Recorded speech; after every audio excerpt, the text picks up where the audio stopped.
Brothers and sisters, what do you do with the difficulties of life that come between God's promise and God's commands? You treat it as God's problem.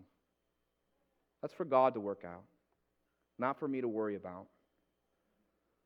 See, some of you suffer from so much anxiety and anger and fear because you think it's your job to solve God's problems. Listen, your future health, the day of your death, that's God's problem. That's not your problem.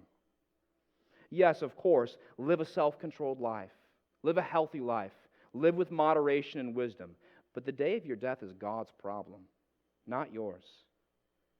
Your financial security, your physical safety, the state of our country, justice on earth, the spirituality of your children, the future, and all the other things that you worry about in your life, those things are God's problem. And you need to let God solve His own problems. Don't be slack in your obedience with the commands of God. Listen, I want my children to follow the Lord. But listen, I can pray for them, I can model that, I can teach them. But their future salvation, and if they want to walk with God or not, that's God's problem and their problem. It's not my problem. And the more I try to control and manipulate, it will only end poorly for them and for me. And here's the good news. When I give my problems to God, God is faithful. He never fails.